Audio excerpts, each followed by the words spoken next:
Fantastique. Eh bien, écoutez, bonsoir, chers amis. Je suis très content de vous retrouver. On va faire un petit compte-rendu de lecture qui aurait dû avoir lieu en matinée, mais j'aime bien expédier les affaires courantes, comme on dit.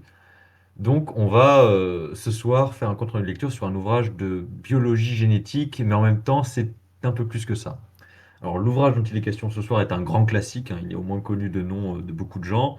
C'est La logique du vivant, une histoire de l'hérédité de François Jacob. Alors, François Jacob, vous le savez, il a enseigné la génétique au Collège de France, il a été à l'Institut Pasteur et il a eu le prix Nobel de médecine en 1965.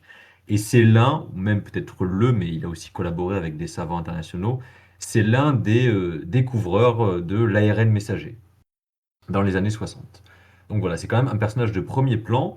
Et aussi pourquoi je me suis intéressé à cet ouvrage, c'est que Michel Foucault appréciait beaucoup les travaux de François Jacob, puisqu'il y a un peu cette idée, dans cet ouvrage notamment, de revenir, en fait, de faire un peu une histoire des sciences, mais dans le sens de Foucault. Alors, Foucault, j'en parlerai une prochaine fois, mais c'est-à-dire d'essayer de voir comment une épistémologie se crée, comment un domaine de recherche scientifique se crée, à partir de quels travaux, de quel cadre, en fait, comment un paradigme scientifique se crée et évolue dans le temps.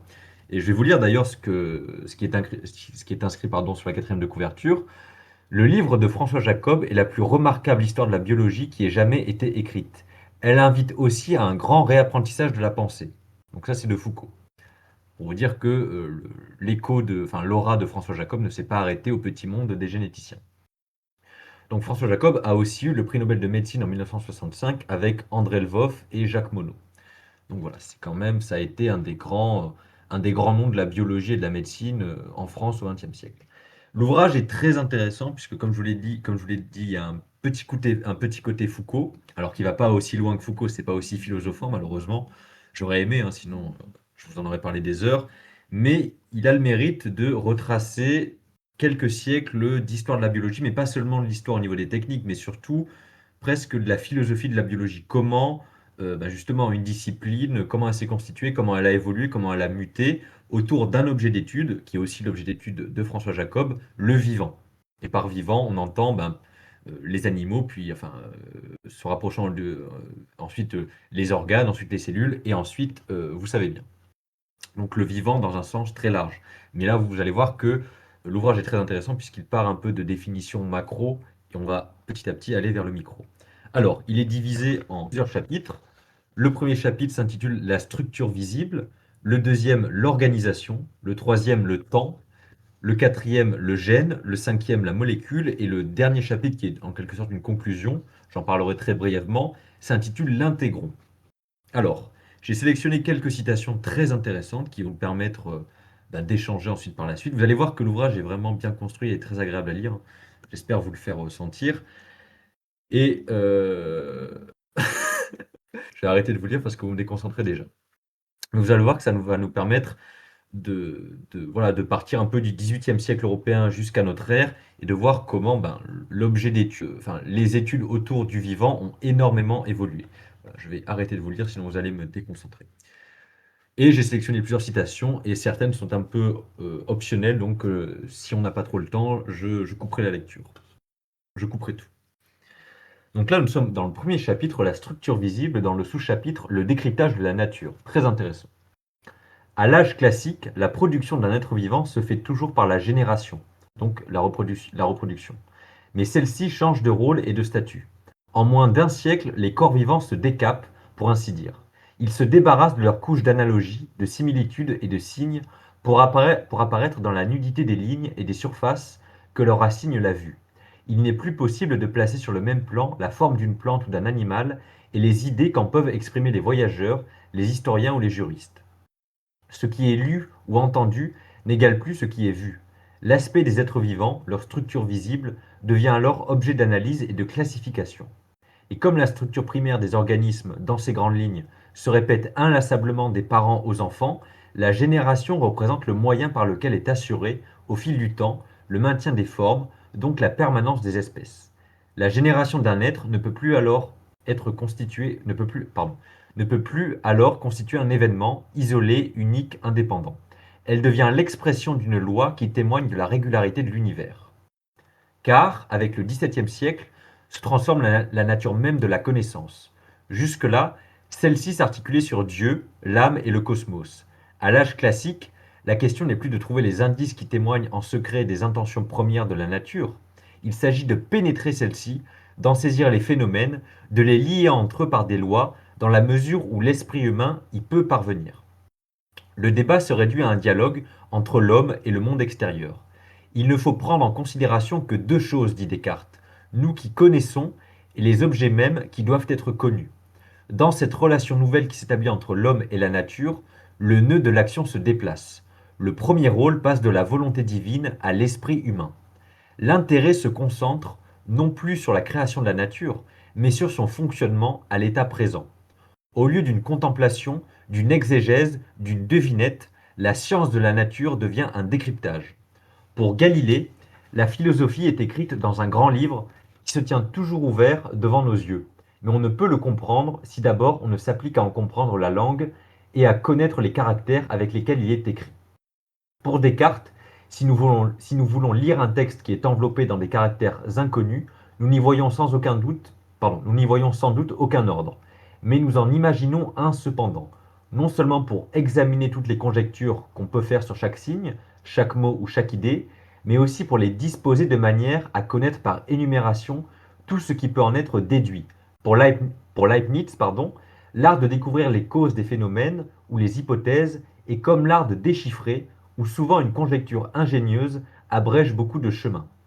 Plus qu'à la volonté divine qui, dans le secret, ordonne les êtres et les choses, la science de la nature s'intéresse désormais à la découverte du chiffre, à la grille que la pensée humaine tente de placer sur la nature pour en déceler l'ordre. Le chiffreur éventuel s'efface devant le déchiffreur.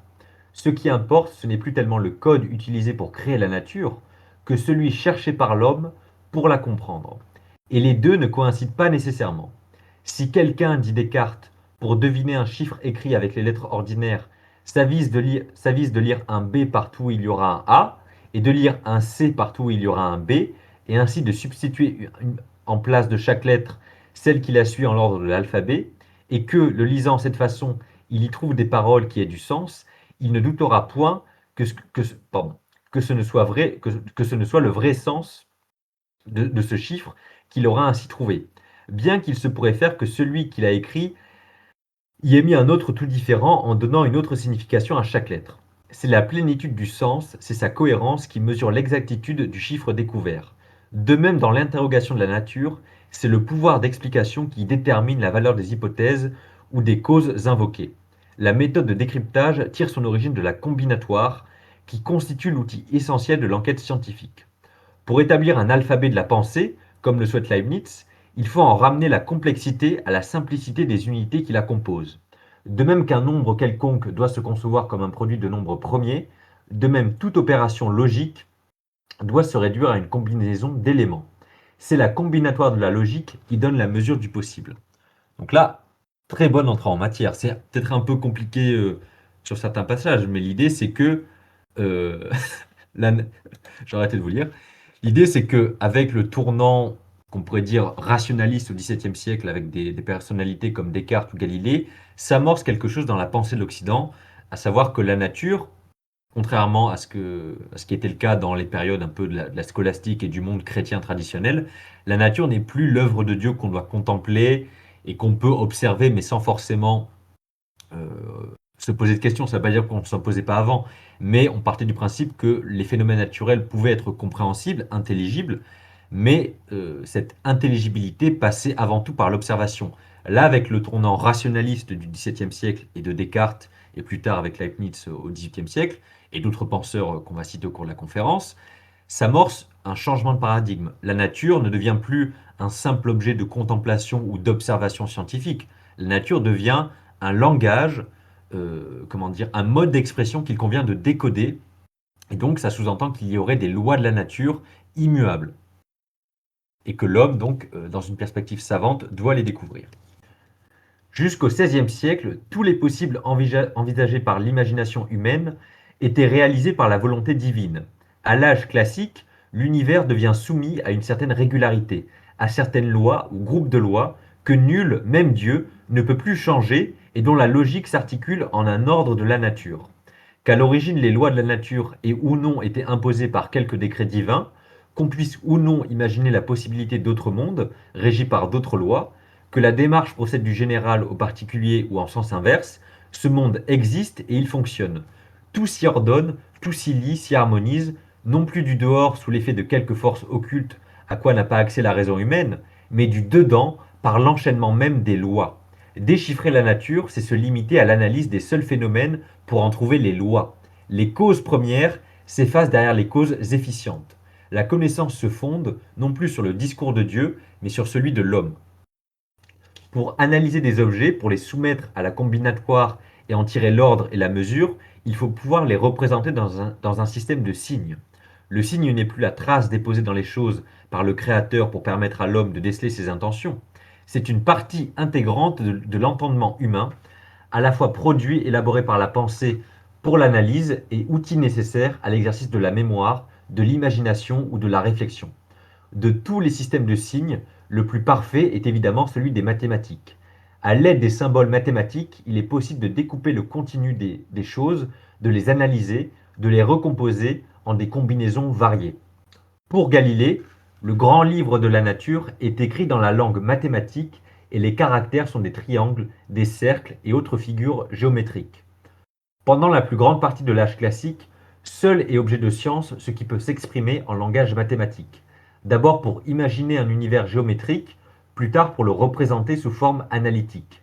Avec Newton et l'abandon d'un univers géométrique, le calcul perd sa signification purement mathématique, mais il permet d'exploiter les résultats de l'observation et de la mesure pour en tirer les lois de la nature.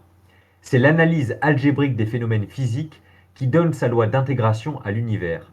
Seule la mise en forme mathématique des mesures physiques peut faire admettre à nouveau l'intervention d'une force mystérieuse, la gravitation, dont l'origine est inconnue, mais qu'exige le calcul pour lier la mécanique du ciel et celle de la Terre. Si la physique joue un rôle décisif au XVIIe et XVIIIe siècle, ce n'est pas seulement par la transformation qu'elle apporte à l'univers, ni par les fonctions nouvelles qu'elle assigne à l'observation, à l'expérience et au raisonnement. C'est aussi que, seule parmi les sciences de la nature, elle peut s'exprimer dans le langage des mathématiques. À la parole de la révélation, la physique substitue celle de la logique. À la place de l'obscurité, de l'ambiguïté, de l'exégèse sans fin des textes sacrés, elle installe la clarté, l'univoque, la cohésion du calcul. De Galilée à Newton, la physique justifie les efforts de la pensée pour établir un ordre dans le monde. Donc voilà, première citation assez longue, mais je tenais vraiment à lui donner un peu, voilà, à la réciter un peu en longueur, puisqu'elle va un peu servir d'introduction, puisque vous allez voir tout au long de l'ouvrage, on va voir des considérations sur l'histoire des sciences, les rapports entre différentes branches. Ce sera encore plus détaillé à la fin de l'ouvrage, où on aura vraiment la naissance et un peu les luttes de chapelle entre biochimie, chimie organique, physiologie, médecine, génétique. Et vous allez voir que tout ceci est passionnant. En tout cas, je l'espère pour vous. Je continue ensuite très brièvement avec une très courte citation. Je vais essayer d'être assez rapide celle-là, mais ça me semblait assez important puisqu'elle va revenir sur un épisode fameux de l'histoire de la philosophie et important dans la conception des sciences dans le monde occidental, c'est l'idée de mécanisme. Au XVIIe siècle, la théorie des animaux-machines, alors là c'est moi qui le rajoute, popularisée par Descartes, est donc imposée par la nature même de la connaissance. Elle représente une attitude qui n'est pas concevable chez un Fernel ou un Vézal. Il a pu peut-être y avoir chez les Grecs, chez Aristote, les atomistes par exemple, quelque avant-goût de mécanisme. Mais celui-ci avait un caractère fort différent. D'abord parce que chez les Grecs, il s'agissait surtout d'analogies à usage didactique, tandis qu'à l'âge classique, il importe d'unifier les forces qui régissent le monde. Ensuite, parce que pour Aristote, le moteur de tout mouvement dans un corps vivant résidait en définitive dans l'âme. Pour Descartes, les propriétés des objets ne peuvent provenir que de l'arrangement de la matière. Cela est vrai pour les mouvements d'une machine dont on a produit et agencé les parties à seule fin de lui donner un mouvement particulier. Cela est nécessairement vrai pour le corps d'un animal où il est inutile d'invoquer aucune autre âme végétative ni sensitive, ni aucun autre principe de mouvement et de vie que son sang et ses esprits agités par la chaleur du feu qui brûle continuellement dans son cœur et qui n'est point d'autre nature que tous les feux qui sont dans les corps inanimés. Le mécanisme doit donc s'appliquer à tous les aspects de la physiologie, pas seulement au mouvement du corps et des organes, mais aussi à la réception des lumières, des sons, des odeurs, des goûts, de la chaleur, l'impression de leurs idées dans l'organe du sens commun et de l'imagination, la rétention ou l'empreinte de ces idées dans la mémoire, les mouvements intérieurs des appétits et des passions.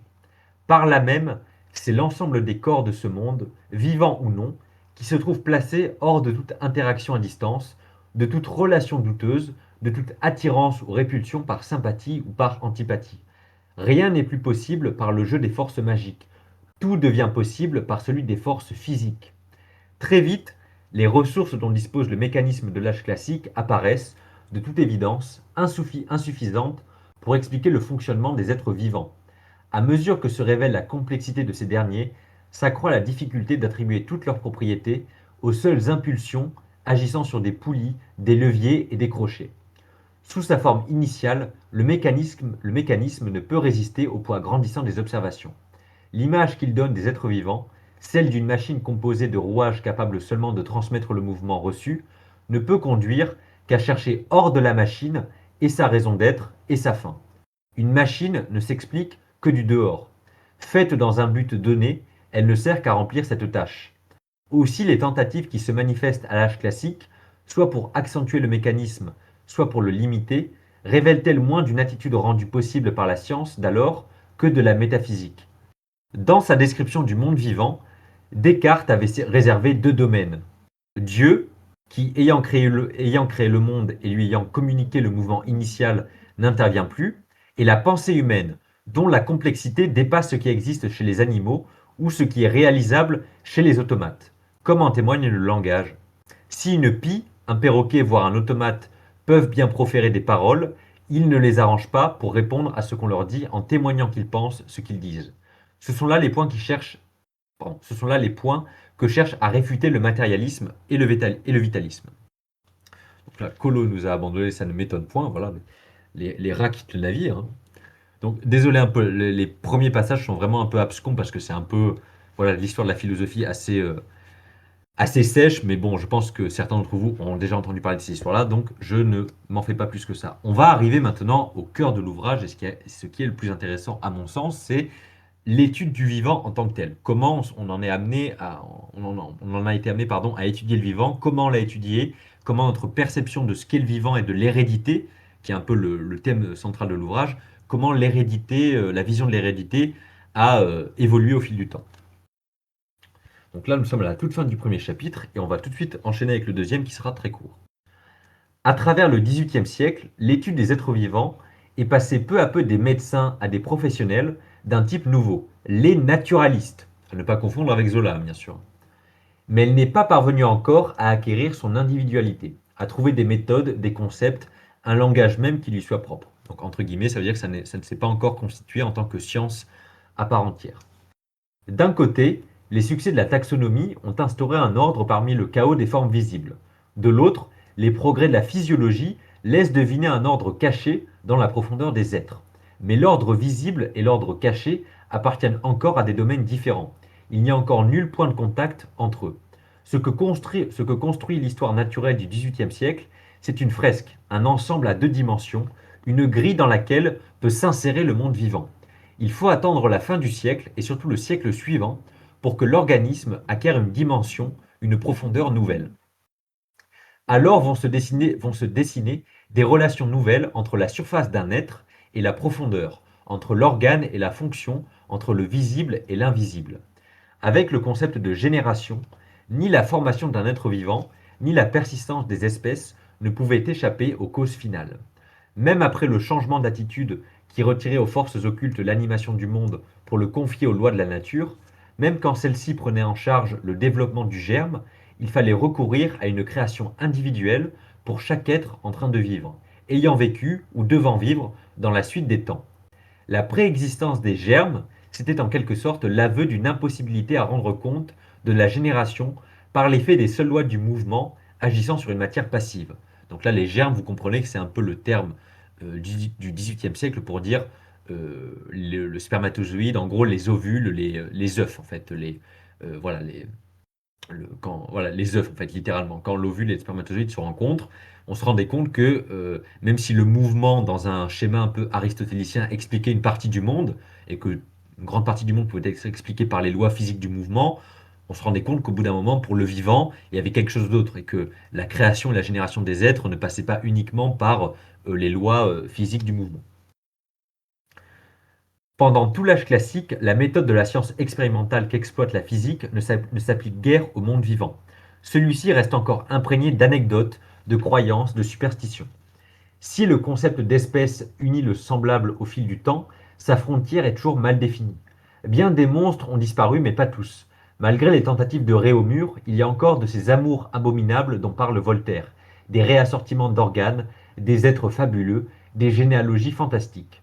En matière d'hybridation, la limite entre ce qui est possible et ce qui ne l'est pas reste encore floue. Mais dans le même temps, l'exemple de la physique et ses succès dans les tentatives pour unifier la mécanique du ciel et celle de la Terre accroissent, au détriment des systèmes, le poids de l'observation et de l'expérience dans le décryptage de la nature. L'attitude devient de plus en plus celle que prône Newton dans l'introduction de son optique. Mon dessein dans cet ouvrage n'est pas d'expliquer les propriétés de la lumière par des hypothèses, mais de les exposer nûment pour les prouver par le raisonnement et par des expériences. À la logique des systèmes se substitue la logique des faits. Et dans l'étude du monde vivant, certains faits comme la régénération des vers et des polypes ou la ressemblance de l'enfant avec son père et avec sa mère s'accordent mal aux théories en cours et à l'existence d'un être préformé dans le germe. C'est de toutes ces observations que naît le concept de reproduction. Le terme est d'abord utilisé pour désigner les phénomènes de la régénération chez les animaux amputés. Ce qui se reconstitue après l'amputation, c'est le morceau qui existait auparavant. Si l'on coupe une patte à une écrevisse, la patte est régénérée. Elle est reformée, reproduite. Le mot apparaît, semble-t-il, dans un mémoire de Réaumur, publié en 1712, dans les travaux de l'Académie des sciences, et intitulé sur les diverses reproductions qui se font entre les écrevisses, les homards, les crabes, etc., et entre autres sur celles de leurs jambes et de leurs écailles. Cette signification sera conservée pendant tout le XVIIIe siècle, dans les mémoires de Charles Bonnet notamment. Au chapitre Reproduction de l'encyclopédie, on trouve par reproduction, on entend ordinairement la reproduction d'une chose qui existait précédemment et qui a été détruite depuis. Exemple, la reproduction des membres de l'écrevisse. C'est Buffon, semble-t-il, qui donne au terme de reproduction une signification plus large. Dans l'Histoire naturelle des animaux de 1748, la reproduction désigne non seulement la reformation des parties amputées, mais la génération des animaux. Le chapitre 2, intitulé De la reproduction en général, débute ainsi.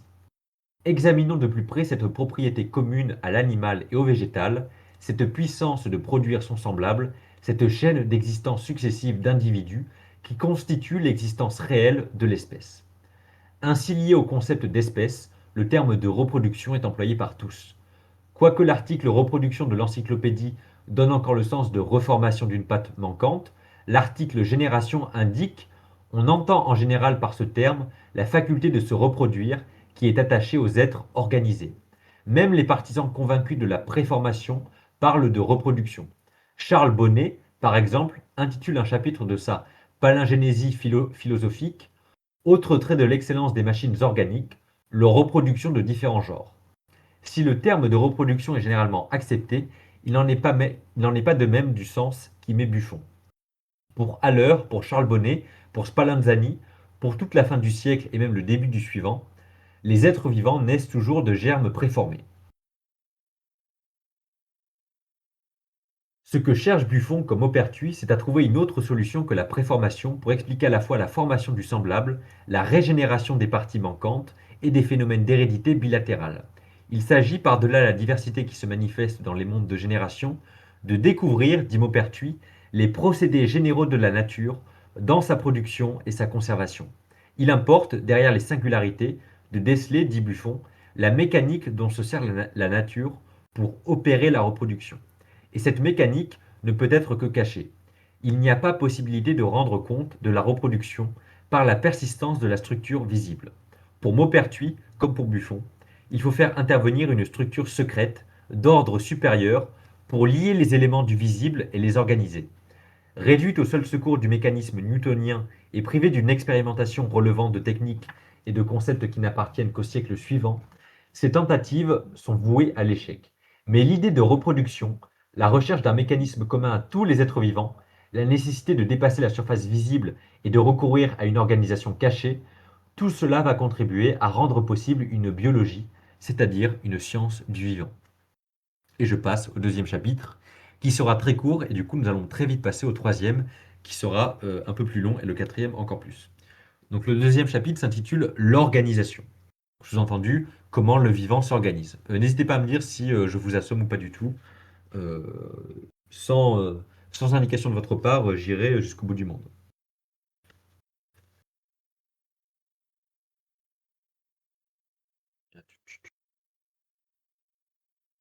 Je continue. Donc nous sommes dans le deuxième chapitre, dans le sous-chapitre intitulé Le plan d'organisation.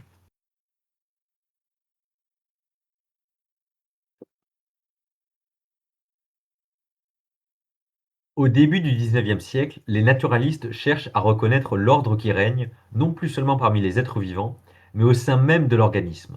Ce sont alors les animaux, plutôt que les plantes, qui constituent les principaux objets d'analyse. Si les plantes étalent plus clairement les combinaisons de leur structure, les animaux démontrent plus nettement les exigences de l'organisation. Derrière l'architecture complexe d'un animal perce le mystère des fonctions. Tout y concourt à produire ce frémissement incessant qui caractérise la vie. C'est dans le comportement des bêtes, dans leur passage de la santé à la maladie, dans les menaces qui les guettent de toutes parts, qu'apparaît à l'évidence la lutte entre les forces de la vie et les forces de la mort. Pour étudier l'organisation d'un animal, il ne suffit pas de le disséquer, d'en discerner tous les éléments et d'en dresser la carte. Il faut analyser les organes en fonction du rôle qu'ils jouent dans l'organisme tout entier. Mais l'attitude de la chimie reste interdite à la physiologie. Séparer les parties du corps pour les étudier revient à les dénaturer. Car, dit Cuvier, les machines qui font l'objet de nos recherches ne peuvent être démontées sans être détruites. Les détails de la morphologie s'effacent devant la totalité de l'être vivant. L'agencement des pièces anatomiques renvoie à une liaison interne, à une coordination des fonctions qui articulent les structures en profondeur. Si la fonction répond à une exigence fondamentale de la vie, l'organe n'est qu'un moyen d'exécution. Alors que la fonction ne souffre d'aucune fantaisie, l'organe, lui, conserve quelques degrés de liberté. En parcourant le règne animal, il y a donc moyen de déceler ce qui est constant et ce qui change, de déterminer ce que la fonction tolère en fait de variations dans l'organe. Les corps vivants sont ainsi, dit Cuvier, des espèces d'expériences toutes préparées par la nature qui ajoutent ou retranchent à chacun d'eux différentes parties, comme nous pourrions désirer le faire dans nos laboratoires, et nous montrent elles-mêmes le résultat de ces additions ou de ces retranchements. Ce qu'il importe de repérer, derrière la diversité des formes, c'est la communauté des fonctions. Plus que la différence de structure entre une patte et une aile, compte la similitude de leur rôle. Le poumon et la branchie peuvent bien s'opposer par leurs architectures, ce sont tous deux des appareils à respirer, que ce soit dans l'air ou dans l'eau. Les différences de morphologie entre testicules et ovaires, entre épididyme et trompe, entre pénis et clitoris, ne doivent pas cacher la symétrie entre les deux séries, la similitude des rôles et des liaisons anatomiques.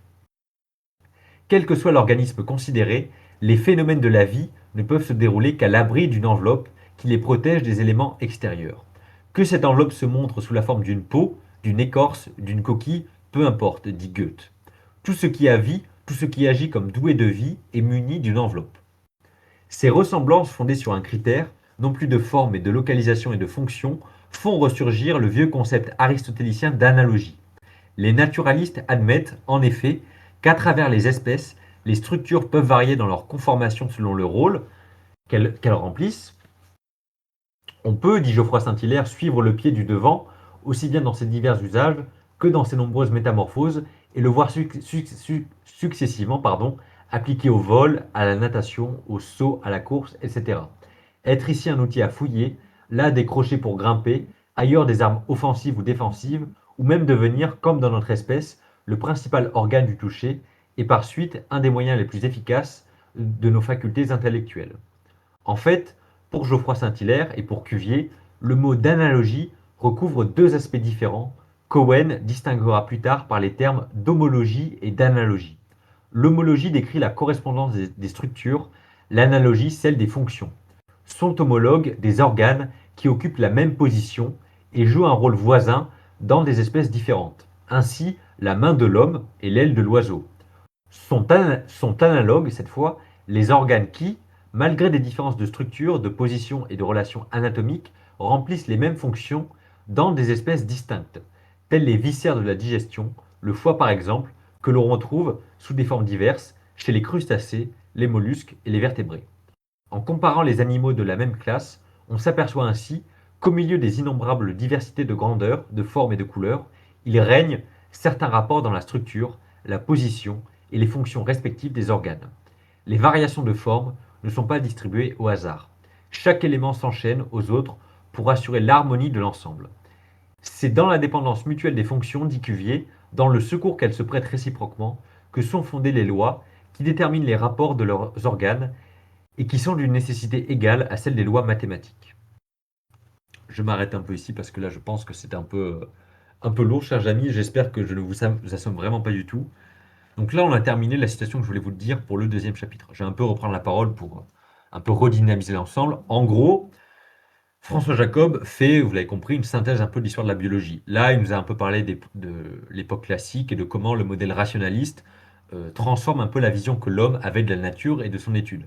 Là, on voit que fin 18e siècle, enfin même pendant tout le 18e siècle, on a déjà un peu des bribes de notions de génération, d'hérédité. On comprend que les êtres vivants se multiplient par hérédité, euh, ce qui ne veut pas dire que les gens étaient aveugles. Ils savaient bien que les gens se reproduisaient voilà, en se reproduisant avec la reproduction sexuée, notamment pour une grande partie des mammifères, enfin pour tous les mammifères et pour partie non négligeable du règne du vivant. Mais pour eux, en fait, les mécanismes de la production de l'individu germe, en fait, l'œuf en quelque sorte, qui est voilà, l'individu qui est dans le ventre de sa mère, c'était encore très flou. C'est pour ça qu'on parle de germe, parce qu'on pensait qu'en fait, l'individu qui était dans ce germe était déjà préformé. Et les mécanismes qui allaient constituer, enfin les mécanismes de la génétique, le mot n'existait pas encore et le champ d'étude n'existait pas encore, n'était encore que, voilà, on ne savait pas du tout ce que c'était. C'est pour ça qu'il y avait cette idée de germe. Là, vous comprenez que se rajoute autre chose, c'est qu'avec l'anatomie et l'étude du vivant en tant que tel, hein, le fait de, ben, très tôt même, et surtout encore plus au XVIIIe siècle, avec tous les travaux d'études naturelles, comme on les appelait, le fait d'ouvrir des êtres vivants, de les élever, de les disséquer, voilà, on voit des organes et on voit des similarités. Et c'est ce qu'on appelle la taxonomie, donc l'idée de classer les espèces dans des arbres pour remarquer en fait les parentés suivant l'anatomie, etc. Et en fait, ce sont deux évolutions parallèles de la pensée scientifique en Occident. Et vous allez voir que, ben, comme souvent dans l'histoire des sciences, c'est à force de tâtonnement que tout ça va petit à petit être imbriqué. Et donc là, j'en arrive directement au troisième chapitre qui recouvre quelque chose de très important en biologie et en sciences de manière générale et qui est souvent un peu euh, survolé, c'est le temps, le facteur temps. Et le chapitre 3 s'intitule sobrement Le temps. Alors, il y a des citations qui sont un peu annexes. Si j'ai le temps et que je suis pas trop en retard, je les lirai, sinon je verrai. Et si je vois qu'à la fin, j'ai encore un peu de temps et que il me reste 10 minutes, je les lirai. Donc là, nous sommes dans le chapitre 3, le temps. Et nous sommes au tout début du chapitre et je vais vous lire les premières pages du chapitre.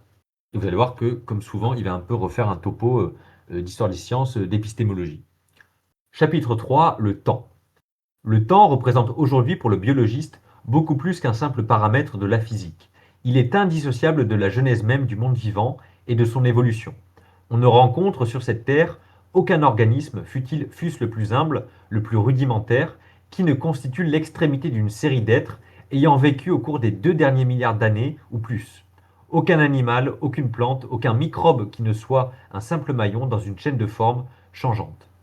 À tout être vivant aboutit inévitablement une histoire qui ne représente pas seulement la suite des événements auxquels ont été mêlés ses ancêtres, mais aussi la succession des transformations par quoi s'est progressivement élaboré cet organisme.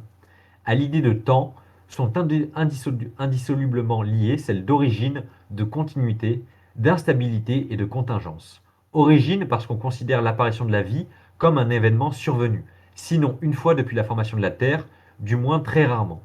Tous les êtres vivants actuellement descendent donc d'un seul et même ancêtre, ou d'un très petit nombre de formes primitives. Je passe un peu là-dessus. Les cataclysmes. C'est au cours du XVIIIe siècle que vient s'insérer le temps dans le monde vivant. Donc là, on rattache un peu à notre histoire des sciences. D'abord parce que l'idée de reproduction donne aux êtres un passé, Cette chaîne que forment en arrière les parents, les grands-parents et toute cette filiation monotone par quoi se perpétue l'espèce. Aussi, et principalement parce qu'avec les textes de Burnet, de Woodward, de Benoît de Maillet et surtout de Buffon, se révèle alors l'existence d'une série de cataclysmes qui ont bouleversé ce monde où vivent les êtres. La Terre n'est plus figée depuis la création. Elle a soudain une histoire. Elle a un âge, des époques. Au XVIIIe siècle, la succession des générations ne représente encore qu'une série fastidieuse de productions identiques, une ligne sans ressaut et sans heure. L'histoire de la Terre, au contraire, apparaît comme une suite de catastrophes, une cascade de transformations réparties sur de longues périodes. Elle ne s'accorde plus au récit de la Bible où, depuis la Genèse, le calme n'avait été perturbé que par le seul déluge. La chronologie des générations marque le temps propre aux êtres vivants. Elle en constitue pour ainsi dire le temps intrinsèque. Par contre, le temps qu'imposent au monde vivant les cataclysmes de la Terre reste extérieur aux êtres eux-mêmes. Ceux-ci ne sont touchés que secondairement, dans la mesure où les vicissitudes de la Terre perturbent leur habitat, leur climat, leur nourriture. Ce qui constitue l'effet primaire des cataclysmes, c'est que, d'abord incandescente, la surface de la Terre s'est refroidie progressivement, que couverte d'une sorte d'océan universel, la croûte terrestre s'est plissée, s'est boursouflée, des continents émergeant, les montagnes se dressant, puis que, certaines terres s'étant affaissées, de nouvelles mers ont surgi. C'est ainsi que les climats ont changé, d'abord uniformément chauds, ils se sont refroidis ici, tempérés là. Tous ces événements ne sont répercutés sur le monde vivant, se sont répercutés sur le monde vivant en modifiant non pas les êtres eux-mêmes, mais leur répartition à la surface du globe. La trace que laissent les fossiles témoigne de leur identité avec les organismes d'aujourd'hui. Dans l'intérieur des terres, dit Buffon, sur la cime des monts et dans les lieux les plus éloignés de la mer, on trouve des coquilles, des squelettes de poissons de mer, des plantes marines, etc., qui sont entièrement semblables aux coquilles, aux poissons, aux plantes actuellement vivant dans la mer et qui en effet sont absolument les mêmes.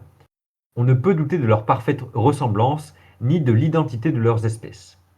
Dispersées par le refroidissement de la Terre, ces espèces qui s'étaient tout d'abord épanouies à la chaleur ont dû fuir et venir se regrouper dans la seule zone encore tiède aujourd'hui. Les régions devenues froides se sont peu à peu couvertes d'organismes inconnus ailleurs. Et dans l'affaire, bien des espèces ont péri. En fin de compte, c'est grâce aux inégalités de l'écorce terrestre, à la variété des climats, à la distribution des océans et des continents, que se conservent les formes vivantes rencontrées aujourd'hui sur la Terre. Sans cette diversité de la géographie, il n'y aurait pas la verdure que nous voyons, pas la richesse que nous trouvons dans les campagnes et les forêts. Une triste mer couvrirait le globe entier, dit Buffon, et il ne resterait à la Terre, de tous ses attributs, que celui d'être une planète obscure, abandonnée, et destinée tout au plus à l'habitation des poissons.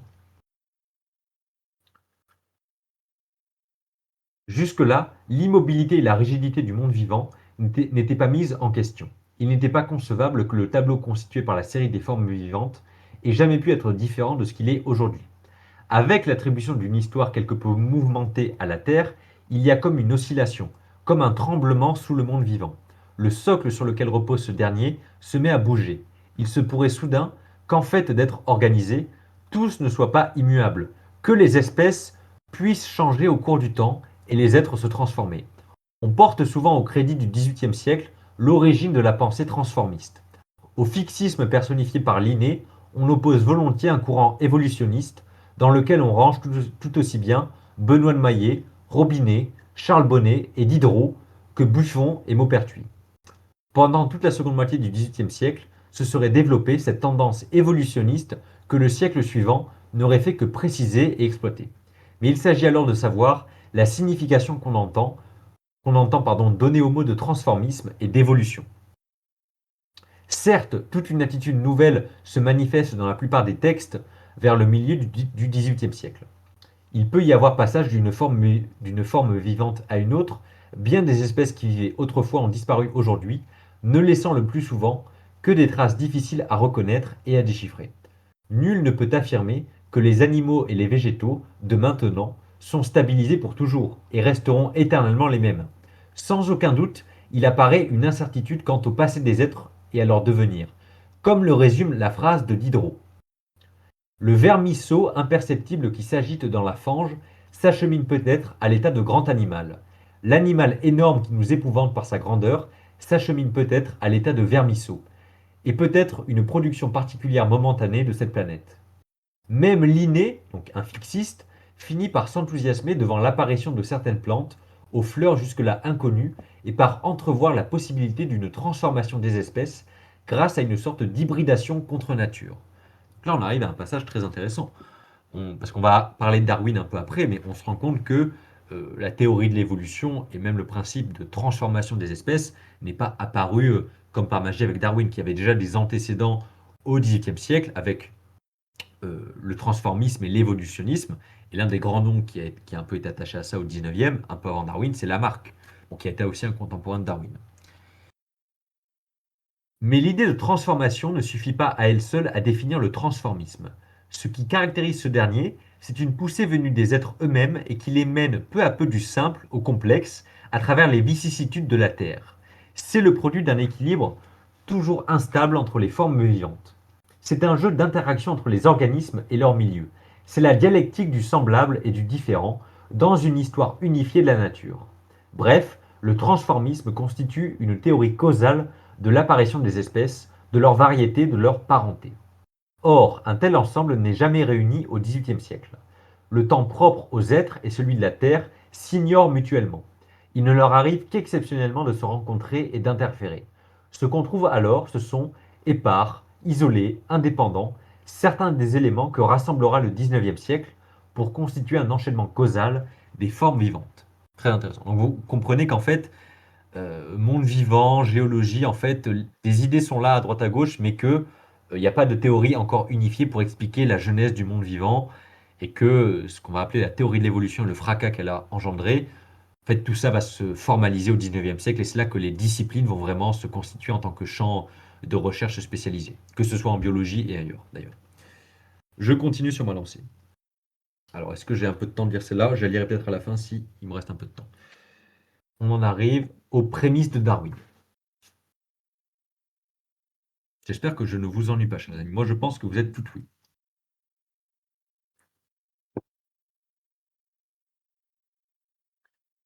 La descente en profondeur dans l'écorce terrestre équivaut à une remontée dans le temps. Donc là, on en revient un peu à l'importance de la géologie dans la pensée, en fait, et dans les modèles associés au monde vivant. Selon l'image de Lyell, les archives géologiques décrivent une histoire du globe qui aurait été incomplètement conservée, écrite dans un dialecte changeant et dont on n'aurait retrouvé que le dernier volume.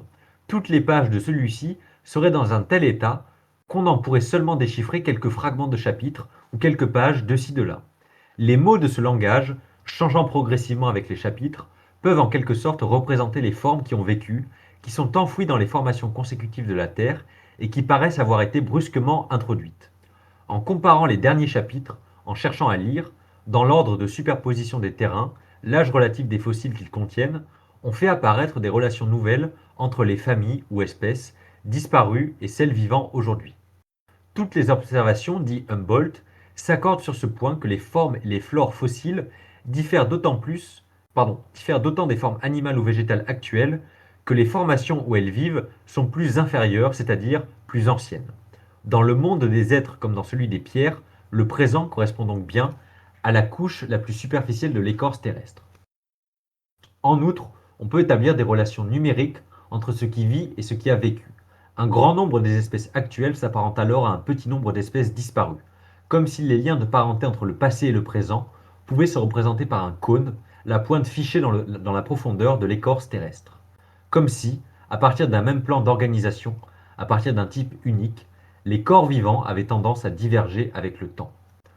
C'est le même genre de relation que dévoile aussi la comparaison d'espèces semblables, ou même de variétés appartenant à la même espèce, mais vivant dans des régions géologiques différentes. Car si la formation du monde vivant s'est produite sous l'effet de causes opérant encore aujourd'hui, il doit être possible de les voir en action dans certaines conditions. L'œuvre qui a conduit directement à la formation d'une théorie de l'évolution comporte deux aspects. Une enquête sur la distribution des espèces à travers le monde et une synthèse des facteurs en jeu dans la formation des espèces. C'est un type nouveau de naturaliste qui apparaît avec Darwin et Wallace. Plus que des hommes de muséums ou de parcs zoologiques, ce sont d'abord, comme les géologues, des voyageurs, qui se rendent sur le terrain pour examiner le matériel. Ils vont d'île en île, de continent en continent, pour étudier, chez eux, les êtres vivants, pour en comparer les formes, les habitats et les mœurs. Ils accumulent les observations, les comparaisons, les mesures. Ils n'hésitent pas à expérimenter sur place, à immerger par exemple des escargots dans la mer pendant 15 jours pour mesurer leur capacité de survie, donc déterminer leur aptitude à être transportés d'une terre à une autre, donc d'une île à une autre. Grâce à l'énorme masse de matériaux ainsi récoltés, il devient possible d'analyser la parenté entre les êtres, leurs variations en fonction des conditions géographiques, leur tendance à s'étendre ou au contraire à disparaître. On voit alors se nouer tout un faisceau d'interactions à travers les différences qu'imposent à une espèce les conditions géographiques, son isolement, les possibilités de transfert d'un lieu en un autre, par air ou par mer. C'est ainsi que, dans les îles océaniques, on ne trouve aucun batracien ni aucun mammifère, qu'on y rencontre souvent des espèces qui n'existent nulle part ailleurs, qu'il y a une affinité remarquable entre les espèces des îles et celles du continent le plus voisin, sans que cependant ces espèces soient strictement identiques. Dans l'archipel des Galapagos, oui, par exemple, tous les produits terrestres et aquatiques, dit Darwin, portent l'incontestable cachet du continent américain. Sur 26 oiseaux terrestres, 21 ou peut-être 23 sont considérés comme spécifiquement distincts et comme y ayant été créés. Cependant, l'affinité étroite qu'ils présentent avec les oiseaux américains dans tous leurs caractères, mœurs, gestes et intonations de voix est manifeste. Il est évident que les îles Galapagos ont dû recevoir, soit par des moyens de transport éventuels, soit par suite d'une ancienne continuité avec la terre ferme, leurs colons d'Amérique. Donc les colons, là, ce sont les espèces d'oiseaux. Chacune des îles a en quelque sorte ses oiseaux, mais tous ces oiseaux ont entre eux, et avec ceux du continent américain, un petit air de famille. Comme si émergeaient des différences sur un fond de ressemblance. Comme si ces diverses espèces d'oiseaux dérivaient toutes d'un ancêtre commun, leur individualisation n'étant que la conséquence de leur isolement dans les territoires géographiques. Je continue sur ma lancée. On continue encore sur Darwin et sur l'importance de la sélection naturelle. Pour Darwin, donc je pense que vous avez compris un peu l'idée de la sélection naturelle, on aura l'occasion d'y revenir. Mais je cite un peu François Jacob. Pour Darwin, ce modèle de la sélection artificielle est entièrement transposable sous forme de sélection naturelle dans les phénomènes de variation et d'évolution. C'est à la conservation des variations favorables, dit Darwin, et à la destruction de celles qui sont nuisibles que j'ai appliqué le nom de sélection naturelle ou de survivance du plus apte. Les variations indifférentes, ni utiles ni nuisibles, n'étant pas affectées par la sélection, peuvent demeurer ou non. La variabilité s'effectue spontanément au cours des générations, dans la nature comme dans un élevage. Comme dans un élevage, la taille des populations joue un grand rôle pour donner aux variations la possibilité d'apparaître. C'est là qu'intervient le temps. La durée en soi n'a aucune influence sur la sélection naturelle. Le temps n'a de l'importance, dit Darwin, et à ce point de vue son importance est grande, qu'en ce qu'il offre plus de chances à l'apparition de variations avantageuses, à leur sélection, augmentation et fixation en rapport avec les lentes modifications qui se font graduellement dans les conditions extérieures. Et pour la première fois, le temps se mesure en générations. La génération représente en effet l'unité la plus convenable pour estimer les durées requises pour l'apparition de formes nouvelles au cours des périodes géologiques. Dans l'arbre généalogique que dresse Darwin pour représenter le monde vivant, une nouvelle branche apparaît lorsque l'étendue de la variation accumulée est suffisante pour déterminer une variété bien prononcée, celle par exemple que consigne un ouvrage de géologie systématique. Ainsi, les intervalles entre deux branches peuvent représenter chacun un millier ou même une dizaine de milliers de générations.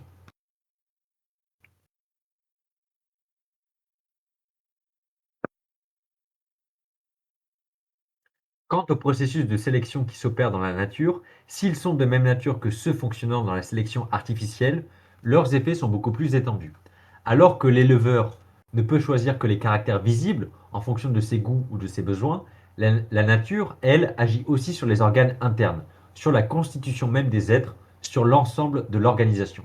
On peut, par métaphore, dire que la sélection naturelle est à chaque instant et dans l'univers entier occupée à scruter les moindres variations, rebutant celles qui sont mauvaises, conservant et additionnant toutes celles qui sont bonnes, travaillant insensiblement et sans bruit, partout et toutes les fois que l'occasion s'en présente, à l'amélioration de chaque être organisé, dans ses rapports tant avec le monde organique qu'avec les conditions inorganiques, donc le monde extérieur, c'est ce qu'il veut dire. La lutte pour l'existence est donc avant tout une lutte pour la reproduction. C'est dans leur capacité à se multiplier dans des conditions d'existence données, c'est dans leur pouvoir de donner une descendance capable d'occuper certains territoires que les individus sont constamment et automatiquement mis à l'épreuve. La sélection s'opère jusque dans les phénomènes de sexualité. La lutte entre les mâles pour la possession des femelles a pour résultat de donner au plus fort, au plus rusé, la descendance la plus nombreuse. Lorsque les mâles et les femelles d'un animal ont les mêmes habitudes générales, mais diffèrent par la conformation, la couleur ou l'ornementation, leurs différences sont principalement dues à la sélection sexuelle. C'est-à-dire qu'elles résultent de ce que, pendant quelques générations successives, certains individus mâles, ayant été doués de quelques avantages sur les autres, portant sur leurs armes, leurs moyens de défense ou leur charme, les ont transmis à leurs descendants mâles. Et je m'arrête ici et on continue. On passe directement au chapitre 4 et si j'ai du temps, je vais vous lire des citations un peu optionnelles. Ouais, j'aimerais bien quand même. C'est un peu important. Il est 44. Oh, ouais, j'ai le temps, j'ai le temps, j'ai le temps. Je vais essayer d'être un peu de pas faire plus d'une heure. À moins que ça ne vous dérange pas et que vous êtes prêts pour qu'on aille jusqu'au bout de la nuit. Donc là, on en arrive aux gènes et au tout début de la génétique. J'ai un peu passé assez vite sur Darwin, mais c'est juste que c'est quand même une grosse partie. Puis c'est important dans l'histoire de la biologie de citer Darwin, ne serait-ce que pour la sélection naturelle. Et qui dit sélection naturelle dit avantage, donc dit hérédité, donc dit transmission. Qui dit hérédité dit transmission, dit gène. Donc vous voyez que même si ce serait très très long de faire toute l'histoire de la génétique et de la biologie, mais vous voyez que ça reste assez cohérent. On passe de l'organisation de la nature, de théories sur la reproduction, de Darwin avec la sélection naturelle, dont l'importance de l'hérédité et de la transmission génétique des caractères. Et qui dit transmission génétique des caractères dit gène. Donc voilà. J'espère que je ne vous perds pas trop, chers amis. Envoyez-moi un message parce que je suis quand même un peu effrayé par votre non-réactivité. Donc là, on en arrive au chapitre 4, le gène. Et je vais vous lire le tout début du chapitre. Parfait, Dr. Punchline, merci beaucoup. Donc là, vous avez compris, 19e siècle, Darwin pose les bases de la sélection naturelle, enfin voilà, théorie de l'évolution, grand chamboulement, mais en même temps, c'est le moment aussi où la biologie commence à s'affirmer en tant que discipline avec voilà, ses codes, son paradigme, son épistémologie, si je voulais utiliser un bon mot, et qui dit sélection naturelle dit gène, et la génétique commence à faire son apparition. Le milieu du 19e siècle marque un tournant dans la pratique de la biologie. En moins de 20 ans apparaissent, en effet, la théorie cellulaire sous sa forme finale, la théorie de l'évolution, Darwin, l'analyse chimique des grandes fonctions, l'étude de l'hérédité, celle des fermentations, la synthèse totale des premiers composés organiques. Là, vous voyez, la médecine organique, la chimie, tout est en pleine ébullition. Et tout est en train de se préciser. C'est avec l'œuvre de Virchow, de Darwin, de Claude Bernard, alors Claude Bernard, célèbre médecin et biologiste français du 19e siècle, très intéressant pour l'histoire de la médecine, je précise. Parce que lui, François Jacob parle du principe qu'on connaît, donc je précise. Mandel, très connu aussi pour son étude des caractères, la génétique, ses expériences sur les poids dans son monastère, enfin, fin 19e, début 20e. Mandel, très important. Donc je reprends, c'est avec l'œuvre de Virchow, de Darwin, de Claude Bernard, de Mandel, de Pasteur, de Berthelot, que se définissent les concepts, les méthodes, les objets d'étude qui sont à la source de la biologie moderne car l'attitude adoptée alors ne changera guère au cours du siècle suivant. Jusque-là réduite à l'observation, la biologie devient une science expérimentale. Pour la première partie du XIXe siècle, l'organisation constituait une donnée fondamentale par quoi se caractérisait tout vivant. Elle représentait la structure d'ordre de, commandant tout ce qui est perceptible dans l'organisme. Placée au centre même de chaque être, elle servait de point d'appui, de schéma directeur à quoi venait se référer toute observation et toute comparaison faite sur la structure visible des êtres et sur leurs propriétés. Pour la seconde moitié du siècle, au contraire, l'organisation ne forme plus un point de départ pour toute connaissance des êtres. Elle devient la chose à connaître. Il ne suffit plus de constater qu'elle sous-tend toutes les caractéristiques d'un organisme. Il faut encore chercher à tous les niveaux sur quoi elle se fonde, comment elle s'établit, quelles sont les lois qui en régissent la formation et le fonctionnement. Ce déplacement qui s'opère autour de l'organisation met alors à découvert tout un ensemble de possibilités nouvelles d'analyse. Ce qu'on interroge désormais, ce n'est plus la vie en tant que force venue du fond des temps, à la fois cachée, irréductible et inaccessible, mais ce en quoi elle s'est décomposée, son histoire, son origine, la causalité, le hasard, le fonctionnement. À l'organisme pris dans sa totalité viennent s'ajouter de nouveaux objets d'analyse, des cellules, des réactions, des particules. La biologie se divise alors en deux branches, possédant chacune ses techniques et son matériel. D'un côté, on continue à s'occuper de l'organisme tout entier, considéré soit comme une unité intangible, soit comme l'élément d'une population ou d'une espèce. Cette biologie, qui n'a pas de contact avec les autres sciences de la nature, fonctionne avec les concepts de l'histoire naturelle. On peut ainsi décrire les mœurs des animaux, leur développement, leur évolution, les relations entre espèces, sans référence aucune à la physique ou à la chimie. De l'autre côté, au contraire, on cherche à réduire l'organisme à ses constituants. La physiologie le réclame, le siècle l'autorise. Toute la nature est devenue histoire, mais une histoire où les êtres prolongent les choses, où l'homme s'aligne sur l'animal. L'introduction de la contingence dans le monde vivant par Darwin et Wallace représente pour la biologie le tout est permis d'Ivan Karamazov. Voilà, petite dédicace à Dostoïevski. Il n'y a plus de domaine réservé chez les êtres vivants, plus d'espace soutrait par principe à l'accès de la connaissance.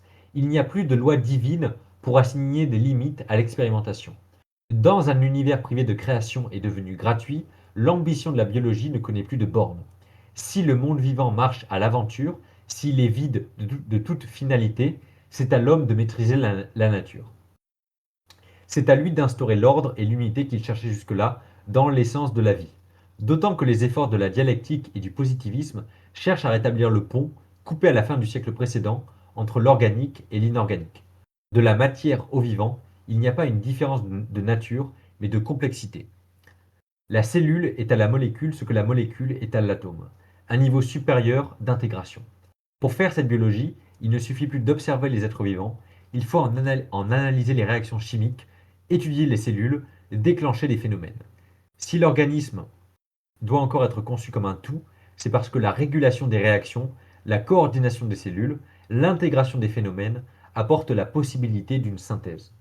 Avec la fin du 19e siècle et le début du 20e siècle, s'individualise toute une série d'objets nouveaux qui s'offrent à l'étude. Autour de chacun d'eux s'organise un domaine particulier de la biologie. Celle-ci se morcelle ainsi progressivement. Le mot finit par couvrir un éventail de sciences différentes qui se distinguent non seulement par leur but et leur technique, mais aussi par leur matériel et leur langage.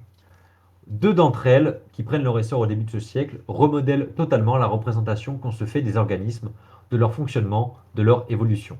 La biochimie et la génétique, incarnant chacune l'une des tendances de la biologie.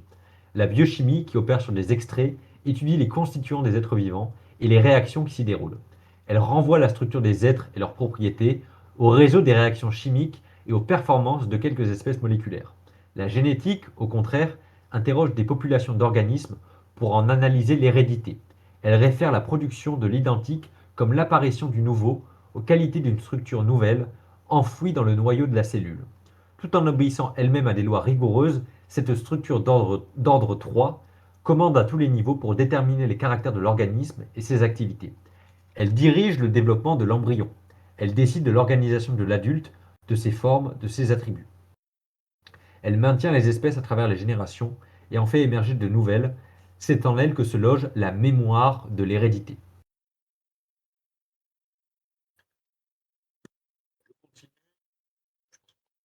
On va se lâcher un peu, on va un peu être un peu long sur les derniers chapitres. Ouais, non, je vais peut-être un peu passer celui-là. Je passe directement à la naissance de la génétique, et donc on en vient un peu dans le détail de la génétique. J'espère que vous êtes prêts, chers amis, mais ouais, non, je pense que vous êtes encore là. Ça va. La naissance de la génétique. Que l'attitude de Darwin, de Boltzmann et de Gibbs traduise non une idée propre à quelques-uns, mais une tendance qui se manifeste après le milieu du 19e siècle, on en trouve encore un témoignage dans l'œuvre de Mendel. Alors c'est aussi pour ça que j'ai pris ce passage, parce que Mendel est quand même un des tournants majeurs de l'histoire de la génétique.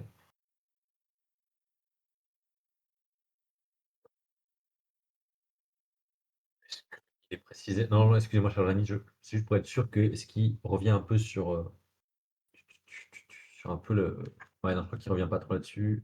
Attendez, excusez-moi. Ah, il revient pas trop là-dessus. Bon, je vais vous expliquer. De toute façon, non, je lis le passage et ensuite je donne quelques explications s'il n'en a pas donné assez. Depuis des siècles s'étaient accumulées les observations sur l'hérédité. Mais jusqu'alors, celle-ci ne constituait pas, à proprement parler, un objet d'analyse. Même si le 19e siècle ne s'occupait plus de vérifier l'existence des jumars, Même s'il avait renoncé à hybrider des espèces distinctes, les croisements réalisés mettaient en jeu des variétés différentes par tout un éventail de caractères. L'hérédité était surtout l'affaire des horticulteurs et des éleveurs. À travers tout le XIXe siècle, en effet, les exigences économiques conduisaient à accroître récoltes et troupeaux, à les adapter aux conditions locales de climat, de température, de ressources. Il s'agissait d'augmenter le rendement, non seulement en élevant le nombre de bêtes et de plantes par hectare, mais en améliorant la qualité de tout ce qu'utilisait l'alimentation et l'industrie de l'homme. C'était dans les vergers et les pâturages, dans les ruches et les basses-cours, que se poursuivaient les expériences pratiques.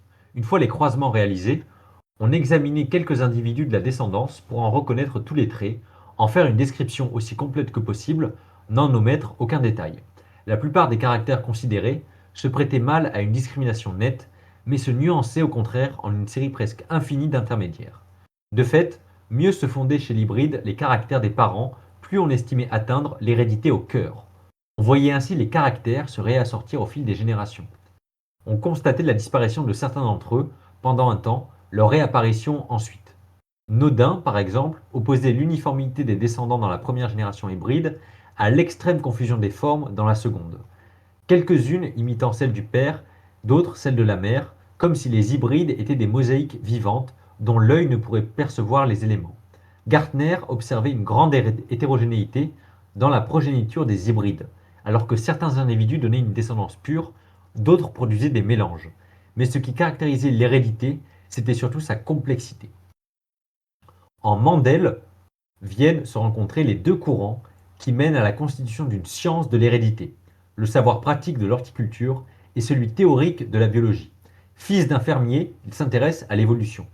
Pendant toute sa jeunesse, il voit son père planter, hybrider, greffer. Mais toute sa vie, il se demande comment se forment les espèces. Dans le jardin du monastère où il vit, il reçoit l'autorisation de cultiver quelques plantes. Mais ce qui fascine Mandel, c'est la nature de l'hérédité que la vigueur des greffons montre plus forte que le milieu où ils sont insérés. Lui aussi commence à produire des hybrides, non plus pour améliorer les rendements, mais pour suivre le comportement des caractères au cours des générations. L'attitude de Mandel diffère entièrement de toutes celles qui l'avaient précédée. Parmi toutes les expériences faites, dit-il, aucune n'a été réalisée sur une échelle assez grande et de manière suffisamment précise pour permettre de déterminer le nombre des différentes formes sous lesquelles apparaissent les descendants des hybrides, de classer ces formes avec certitude selon les générations successives ou de préciser leurs relations statistiques. L'attitude de Mandel comporte notamment trois éléments de nouveauté. La manière d'envisager l'expérimentation et de choisir le matériel qui convient, l'introduction d'une discontinuité et l'utilisation de grandes populations, ce qui permet d'exprimer les résultats par des nombres et de les soumettre à un traitement mathématique. L'emploi d'une symbolique simple, par quoi devient possible un dialogue incessant entre l'expérimentation et la théorie. Tout d'abord, Mandel apporte une attention nouvelle au choix du matériel à utiliser. Il laissait plusieurs plantes avant de se fixer sur le poids. Il s'adresse alors à des variétés dont la pureté est garantie par plusieurs années de culture dans des conditions rigoureuses. Les variants à hybrider doivent différer entre eux, non par un ensemble, mais par un nombre limité de traits. Il faut écarter les caractères qui ne permettent pas une séparation nette et sûre, dit Mandel, car la différence est alors de nature. Plus ou moins, ce qui est souvent difficile à définir. On ne doit donc retenir que les traits où la discrimination s'établit sans ambiguïté, comme la forme ou la couleur des graines, celle de la causse, la répartition des fleurs autour de la tige, etc. Donc un peu les faits un peu visibles des caractères héréditaires, ce qui se voit. Et c'est pour ça que les grains sont très pratiques pour ça. Pour éviter une complexité d'emblée insurmontable dans l'analyse des hybridations, il importe de négliger les détails et de se limiter à l'étude d'un très petit nombre de caractères, d'abord 1, puis 2, puis 3, en prenant soin pour chaque cas de distinguer toutes les combinaisons possibles dans la descendance. Pour épuiser les combinaisons, il y a deux conditions à respecter. D'une part, réaliser les expériences à une échelle suffisante pour pouvoir ignorer les individus et ne s'occuper que de populations. D'autre part, suivre le comportement des caractères, non seulement parmi les enfants d'un couple, mais à travers une longue série de générations successives. Voilà, l'importance des populations. Je fais une petite pause et on continue, chers amis. Donc en gros, Mandel, c'est un moine tchèque, si ma mémoire est bonne, de fin 19e, tout début 20e, qui n'a pas vraiment été très populaire de son vivant. C'est un peu vers la fin de sa vie, et surtout après sa mort que on s'est rendu compte, enfin les grands pontes de l'époque austro-hongrois, voilà, merci Zartan, merci de la précision. Mais du coup, je crois qu'il était tchèque hein, dans l'Empire austro-hongrois. Enfin, à la base, je crois que lui, il est tchèque. Enfin bon, bref, passons sur ces détails. Ou de, ouais, enfin, moi, je suis même quasiment sûr qu'il est tchèque. Je vais aller vérifier juste après, mais je suis quasiment sûr. Euh, donc voilà, en fait, mais c'est lui qui a été. Non, c'est pas du tout la même chose. Zertan, tu nies le patriotisme de la nation bohème. Tu nies le patriotisme tchèque, Zertan, tu es un agent impérial. Bref, donc Mandel, majeur parce que c'est vraiment lui, l'étude des caractères, l'importance de l'hérédité avec des populations ciblées. Voilà, ce que je viens de vous lire, centré sur les caractères, c'est un peu lui qui enfin, pose les bases de cette étude-là parce qu'en fait, personne ne l'avait vraiment fait avant lui. Donc voilà. Et il a pas vraiment été reconnu de son vivant, malheureusement. Ouais, qu'est-ce que je voulais en venir? Méthode. Bon, je passe un peu parce que là, j'ai quand même un peu bien traîné. Bon, j'aimerais bien lire ça quand même. Bon, je vais essayer d'abréger un peu. On vient maintenant à autre chose, à Weizmann. C'est toute la manière de considérer l'hérédité qui est ainsi bouleversée. Jusque-là, la possibilité d'hériter des caractères acquis n'avait jamais été sérieusement mise en question. Depuis l'Antiquité, que ce soit chez les Égyptiens, les Hébreux ou les Grecs, tous les textes étaient truffés d'histoires où les enfants perpétuent le résultat d'incidents survenus aux parents. C'est ce genre de relation qu'avait systématisé Lamarck pour en faire le mécanisme des transformations locales, le coup de patte des circonstances, par quoi il devient possible à l'organisme de s'adapter étroitement à son milieu. L'hérédité des caractères acquis s'apparente à toute une série de superstitions, à la génération spontanée, à la fécondité des hybridations entre espèces, bref, à tous les aspects d'un vieux mythe, par quoi se fondait dans la création l'homme, les bêtes et la terre. Plus que tout autre, la transmission de l'acquis a résisté à l'expérimentation. Plus que tout autre, elle a contribué à freiner l'analyse du vivant en général, de la reproduction en particulier. Même pour Darwin, qui faisait reposer l'évolution sur les fluctuations survenant spontanément dans toute grande population, la pangénèse laissait place à une influence directe des conditions externes sur les caractères héréditaires. Pour Weizmann, au contraire, le milieu n'a plus le moyen d'enseigner l'hérédité. La lignée germinale se trouve à l'abri de toute variation qui peut survenir dans les individus de l'espèce. Aucune des prétendues transmissions de caractères acquis ne résiste à l'analyse. Aucun des organismes mutilés de génération en génération n'engendre une descendance elle-même mutilée. On peut, on peut bien, dès leur naissance, couper systématiquement la queue de tous les souriceaux d'une lignée. Après 5 générations, les centaines de petites souris formées possèdent toujours une queue normale et en moyenne celle-ci a la même longueur que celle des ancêtres. Ce qui peut arriver à un individu n'influe pas sur sa descendance. L'hérédité est séparée de toute fantaisie locale, de toute influence, de tout désir, de tout incident. Elle se loge dans la matière et dans son arrangement. L'essence de l'hérédité, dit Weizmann, est la transmission d'une substance nucléaire, d'une structure moléculaire spécifique. Seuls les changements de cette substance, ces oscillations, sont en mesure d'entraîner des changements durables chez les êtres vivants. Tout le mécanisme de l'hérédité, de la variation, de l'évolution se fonde non pas sur sur la persistance de l'acquis à travers les générations, mais sur les vertus d'une structure moléculaire.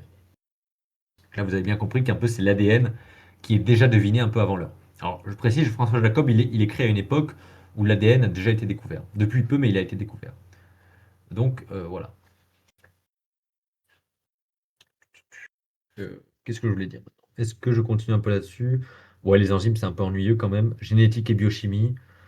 Euh, je passe peut-être un peu la partie sur les bactéries, l'ADN, je ne sais pas ce que vous en pensez. Oh, on va se terminer avec des enzymes. Moi, je me dis avec les enzymes, c'est bon les enzymes. Allez, allons-y. Je sais pas ce que vous en pensez. Honnêtement, dites-moi, parce que là, moi, je la vois qui fatigue un peu, mais je suis. Bah, pour la peine, Francis, je vais parler des bactéries, voilà, tu vois. Go les enzymes. Ça, c'est cool. Avec la première partie de ce siècle, l'expérimentation a donc trouvé un accès à la chimie du vivant. On étudie par centaines, donc là on est au début 20e, pour remettre dans le contexte, on étudie par centaines des réactions dans des tubes à essai. On analyse un nombre considérable de composés relativement simples. On en suit les transformations, par quoi se constituent les réserves d'énergie et s'élaborent les matériaux de construction. Plus se précisent ces réactions, moins elles se distinguent de celles réalisées au laboratoire. L'originalité de la chimie des êtres vivants réside surtout dans les enzymes.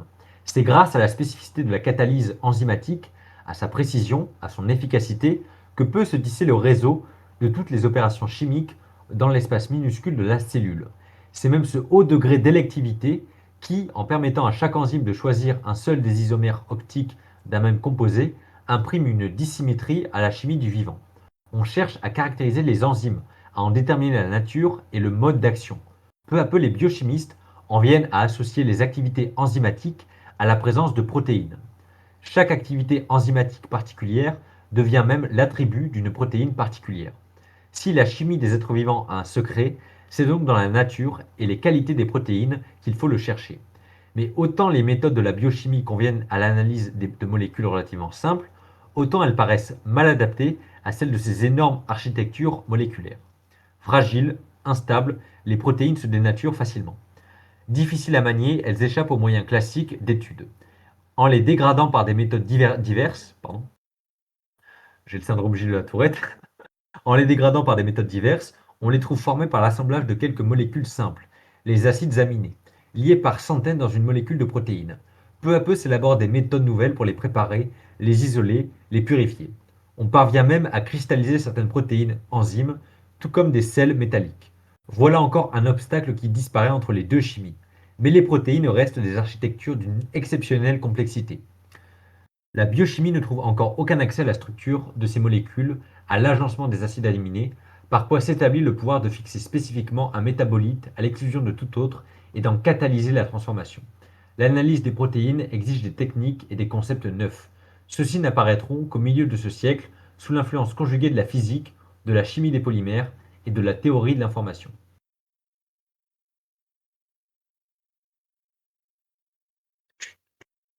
Et donc, génétique et biochimie, je passe directement à la partie micro-organismes et on va conclure un peu là-dessus. Sinon, on va y passer des plombes. Je voulais pas que ce soit long d'ailleurs, je voulais que ce soit un compte-rendu de lecture assez succinct, mais bon, je me suis éparpillé. Je m'en excuse auprès de mon public. Les micro-organismes. Donc là, on est dans l'avant-dernier chapitre et même le dernier chapitre intitulé La molécule. Vous allez voir que c'est vraiment fascinant. Je bois quand même un coup parce que là, j'ai vraiment la gorge en feu.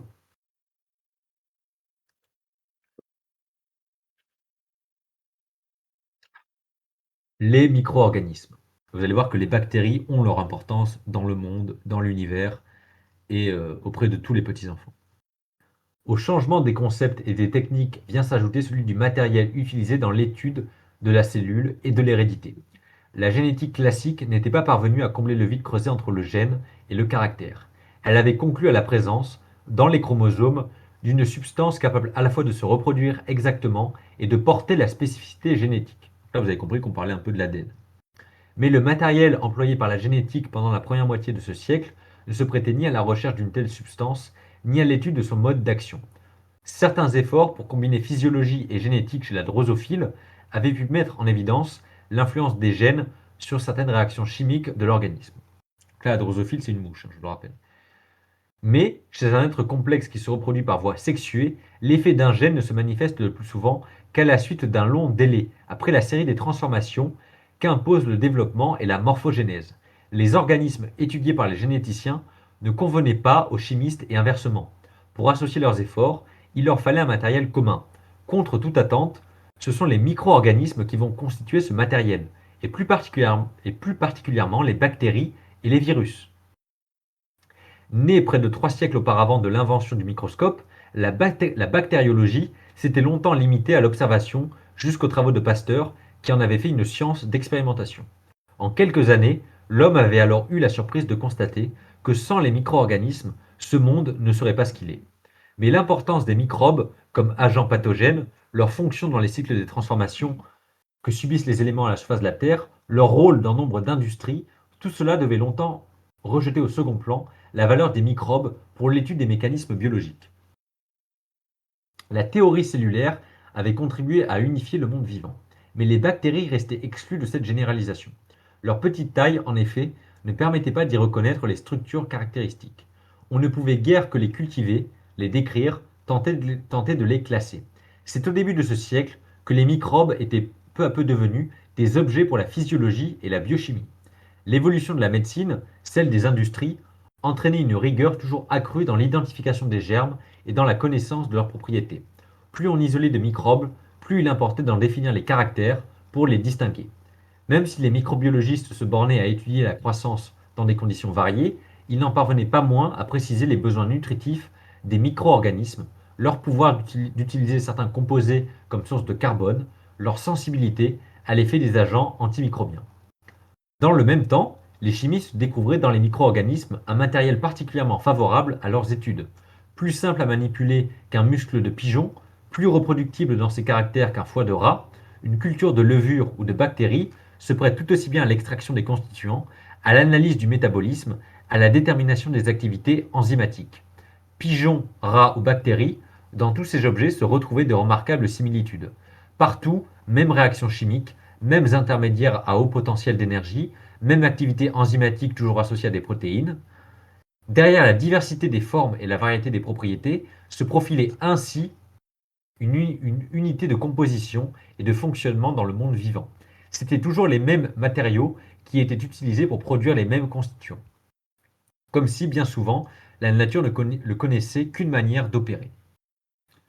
Alors, est-ce qu'on a encore... Ouais, alors, bactéries levures, on continue sur les bactéries levures. Excusez-moi, c'est plus fort que moi, je les aime. Pourtant, jusque vers le milieu de ce siècle, toute similitude entre micro-organismes et êtres supérieurs paraissait exclue dans un domaine au moins, l'hérédité. Devenu tardivement l'unité de mutation et de fonction, le gène était surtout l'unité de recombinaison et de ségrégation. C'était sur l'étude des hybrides se reproduisant par voie sexuée que reposait la génétique. C'était par l'association de l'analyse génétique et de l'observation cytologique qu'avait pu être établi le rôle des chromosomes et la mécanique de l'hérédité. Or, rien de tout cela ne pouvait se faire avec des microbes, pas plus les hybridations que la cytologie. Donc, cytologie, c'est l'étude du noyau.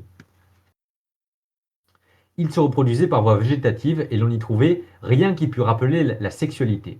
Leur petite taille empêchait toute observation cytologique. L'absence d'organisation ne permettait pas de distinguer entre somatique et germinal, entre caractère et facteur, entre phénotype et génotype. Aussi, bactériologistes et généticiens s'accordaient-ils pour considérer que les bactéries étaient dépourvues d'un appareil génétique, que leur hérédité n'avait rien de commun avec celle des animaux et des plantes. Le monde des microbes ne semblait relever ni des concepts, ni des méthodes de la génétique. C'est seulement au milieu de ce siècle que les micro-organismes deviennent accessibles à l'analyse de la génétique. Excusez-moi, j'ai la voix qui fatigue. Les moisissures et les levures d'abord, où l'on observe des phénomènes de sexualité et de conjugaison. Dans ces organismes, on peut coupler l'étude du métabolisme et celle de l'hérédité.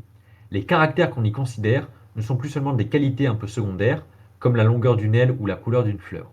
C'est la chimie même de l'organisme, son pouvoir de croissance, ses facultés de synthèse.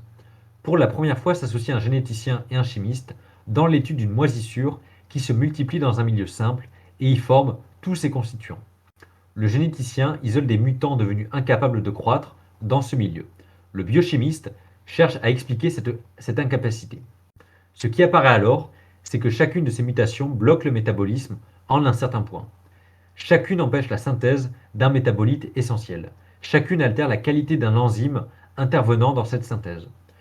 Toute la chimie de l'organisme est donc régie par son hérédité. Un gène particulier gouverne une réaction chimique particulière parce qu'il détermine les propriétés de la protéine enzyme particulière qui catalyse cette réaction. Dans le vide créé naguère entre le gène et le caractère vient se loger la protéine.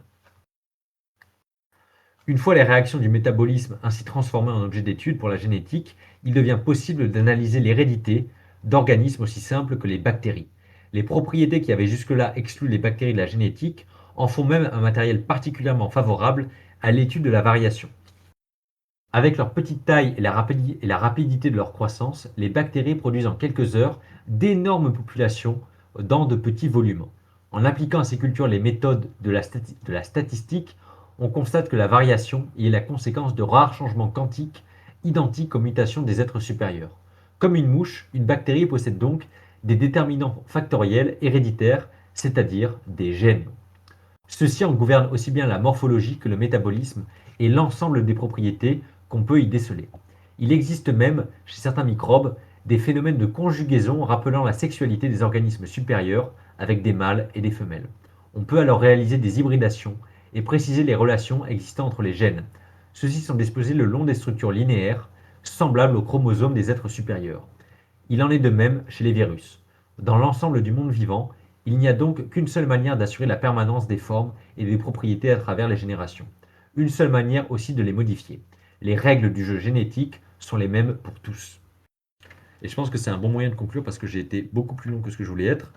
Je m'arrête un peu là, je résume un peu ce qui est dit dans la suite. Donc il termine un peu le chapitre en donnant quelques précisions sur l'ADN parce que vous avez bien compris que ce matériel génétique c'est l'ADN. C'est juste qu'à l'époque où écrit François Jacob, lui il préfère, vu que c'est un peu un ponte du domaine, lui dit acide nucléique, enfin désoxyribonucléique, l'acronyme d'ADN, mais voilà, vous avez bien compris que c'est de ça dont il était question. Il évoque aussi la question des virus, le fait qu'ils ont un matériel génétique qui ne peut voilà, être reproduit qu'en parasitant les cellules d'autres organismes, ce qui est bien connu. Donc il montre que, voilà, ce qu'on sait déjà des virus, à savoir qu'ils sont un peu à la limite du monde vivant, même s'ils ont un matériel génétique. Et par contre, ce que j'ai trouvé très intéressant, c'est que le livre est paru en 70. François Jacob a eu le prix Nobel en 65, et le livre date de 70, c'est un peu une histoire de la biologie, vous l'avez bien compris, et une histoire de l'hérédité, de la notion d'hérédité. On est parti du XVIIe siècle pour partir au milieu du XXe. Et ce que je trouvais très intéressant, c'est que le dernier chapitre, qui est un peu une sorte de conclusion, sont un peu des prospectives sur l'avenir. Et il se pose des questions, peut-être qu'on arrivera bientôt à cloner des individus, qu'on en arrivera peut-être à modifier leur matériel génétique. Et il dit, bon, pour le moment, on n'arrive pas à le faire, il y a peu de chances qu'on arrive à le faire sous peu, mais qui sait, rien n'est impossible à la science et à la génétique que il dit peut-être qu'un jour on arrivera à créer des êtres de toutes pièces juste avec du matériel génétique sans forcément injecter quelque chose dans un être vivant, c'est-à-dire ne pas le modifier directement, mais à partir de pur matériel chimique, on arrivera à créer un être vivant de toutes pièces. Et je trouvais que ces espèces de prédictions, de notes pour l'avenir étaient très intéressantes, ne serait-ce qu'en question du clonage et des OGM. Voilà, quelque part, il a aussi été précurseur, il a eu raison, la science ne s'est pas arrêtée. Et malheureusement, j'ai peur qu'elle ne s'arrêtera jamais. Pour le meilleur comme pour le pire, je précise. Et je m'arrête ici, c'était mon compte-rendu de l'ouvrage de François Jacob, La logique du vivant, sous-titré Une histoire de l'hérédité, paru en 1970 chez Gallimard. Et je vous remercie de m'avoir écouté, chers amis. Je rends l'antenne. Je suis épuisé. J'aurais dû vraiment le faire le matin, en fait. Allez, je vous rends la parole, chers amis. Si vous voulez échanger, poser des questions sur l'ouvrage. Ah, c'est l'assommoir, là, il n'y a plus personne. Non, non, mais c'était super intéressant, franchement, pas grand-chose à rajouter, ouais, il retrace bien le c'est vraiment très complet, quoi, il retrace, l'histoire des sciences, tout ça, quoi, enfin, vraiment la formation vraiment de la biologie en tant que science à part, quoi. Ouais, mais j'ai trouvé ça très, très intéressant qui Ouais, c'est très complet, sur ouais. un peu le côté inverse, c'est-à-dire on se met un peu on voit comment tout ça a cheminé petit à petit, alors qu'aujourd'hui on a un peu la connaissance brute, on sait qu'il y a l'ADN, que ça se transmet, mais je trouve ça aussi intéressant de faire l'histoire à rebours en fait, comment tout ça, les concepts se sont précisés au fil du temps. Ouais, Et voilà, ouais, c'est ça et Francis, je suis sûr que tu as des questions. quelque part le FEV n'est pas loin, voilà, je viens de dire avec la conclusion. Exactement, exactement, voilà. Bientôt on sera tous des hommes verts, hein. Ouais. Francis, je suis sûr que tu as des questions, n'hésite pas, même par écrit si tu veux interagir. On Parce peut que je hybrider suis des... quasiment persuadé d'avoir déjà entendu ce nom, Oui, il est heu, connu, hein. voilà, je suis Oui, c'est une référence mondiale, François Jacob. ouais. Bah, il a découvert un peu enfin, il est responsable de l'ARN messager, hein, donc Ouais, voilà, ouais, ouais. c'est pas rien du tout, ouais. C'est ouais, clairement, c'est pas rien du tout, ouais. On peut hybrider des humains avec des animaux. Et ça fait des bons Bref. rappels. Oui, ça fait de très bons rappels. Puis j'aime bien un peu le côté épistémologie, quoi. C'est pas juste les connaissances brutes, c'est Ouais, comment le ouais, paradigme scientifique s'articule. Et je trouve ça, moi, c'est ce qui me passionne. C'est pour ça que j'adore Foucault, et c'est pour ça que Foucault a aimé cet ouvrage et qu'il a mis un petit, qui a eu de ses critiques à l'arrière, la couverture. Alors d'accord. Francis, ouais, mais je parlerai de Foucault un jour, vous inquiétez pas. Je ferai cette conférence un jour. On peut hybrider des humains avec des animaux? Bah, j'ai envie de dire naturellement non. Après, il y a des expériences un peu de boucherie qui ont été faites, mais honnêtement, en laboratoire, je sais pas. J'ai jamais rien lu sur le sujet, je pense pas. Des animaux vraiment éloignés, on essaye de mélanger, de créer une cellule œuf avec des gènes d'hommes et de. Généralement, ça ne marche pas, hein. Ça aussi, Bah, le après, rappel, hein, on. ouais, on sort un petit peu du sujet, mais enfin, je trouve que Vincent Renoir, il en a déjà parlé. Il dit que quelque part les droits de l'homme, ça mène un petit peu vers là, quoi, ça c'est un petit peu la porte ouverte, à tout au niveau des sciences, et notamment de la biologie, et peut-être que c'est pas impossible, enfin les transsexuels, c'est déjà un petit peu ça, mais c'est pas impossible d'imaginer encore plus loin et d'imaginer, voilà, comme dit Francis, des expériences, voilà, Ouais, bien humains, sûr. animaux, quoi. Mais c'est pour ça que je trouvais ça très intéressant quand il arrive au 19e et il nous dit, il le dit de manière très très crue et j'ai bien aimé parce qu'au moins il plante l'ambiance. C'est que c'est vraiment l'époque où on se met à se couper totalement du monde, du modèle chrétien, divin, la nature a un sens. Non, en fait, tout est froid et tout peut être analysé et l'homme est maître de tout ça et libre à lui de faire ce qu'il veut avec la nature. Et en fait, c'est Ouais, vraiment ouais, ça qui s'est joué au 19e. Il ouais, faut pas, clairement, faut ouais. pas se voiler la face. La naissance des sciences dures, de la biologie, même de la physique aussi, c'est joué dans ce conflit culturel, civilisationnel, hein. Ouais, Et on est les et héritiers comme de ça tu as dit, pour indirectement. le meilleur et pour le pire, quoi. C'est ça Pour le le truc. meilleur et pour le pire, oui, oui. Ouais. Et honnêtement, Francis, moi, de ce que j'ai pu lire à droite à gauche, normalement, on ne peut pas hybrider des humains avec des animaux, en tout cas pas des animaux, en tout cas, ce qui est sûr, pas avec des animaux vraiment éloignés. C'est-à-dire une poule et un homme, normalement, c'est pas possible. De bricoler un matériel génétique de l'homme avec une poule, pour en faire une espèce viable, normalement, ça tient pas. Ça, il le rappelle à un moment de l'ouvrage, c'est que très vite, ils se sont posé la question. Et non, en fait, si tu essayes de vraiment de prendre du matériel génétique de deux espèces qui n'ont pas grand-chose à voir, ça marchera pas. Après, peut-être que tu peux, bah, hypothétiquement, parce que tout est possible, mais peut-être que, je sais pas, une machine arrivera à créer du code génétique, donc l'ADN avec bah, les quatre lettres de l'ADN, elle arrivera à créer le code directement sans avoir à partir d'éléments de cellules existantes pour créer un animal hybride, hein. On ne sait pas, hein. J'en ai jamais entendu parler, ça m'étonnerait que ça arrive un jour, mais on ne sait jamais, hein. Une machine qui chimiquement pourrait créer du code génétique sans prendre ce qui existe déjà dans la nature en fait. On sait jamais, hein. Ce serait compliqué quand même. Et Dieu dans tout cela ne semble-t-il pas trop parfait? Bah ça dépend, Francis, là c'est libre à chacun.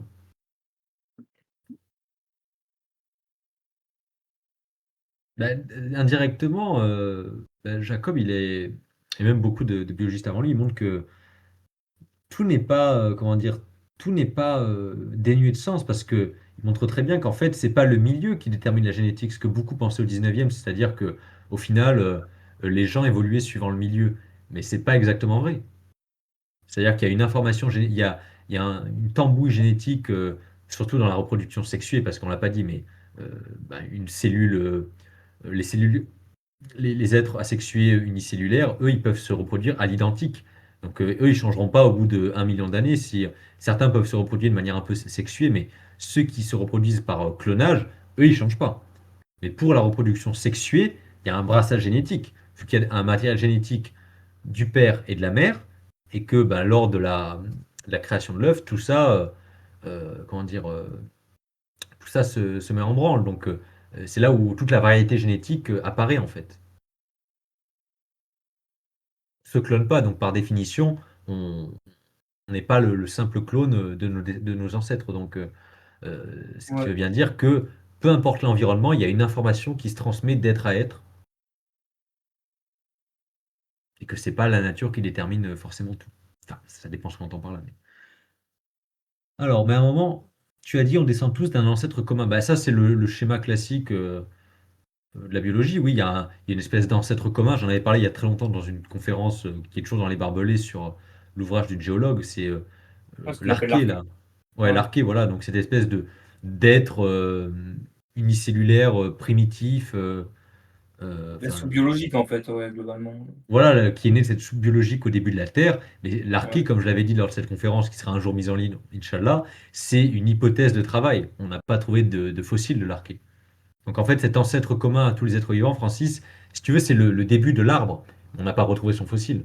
C'est juste que logiquement, si tous les êtres vivants sont apparentés plus ou moins, bah, ils ont un ancêtre commun.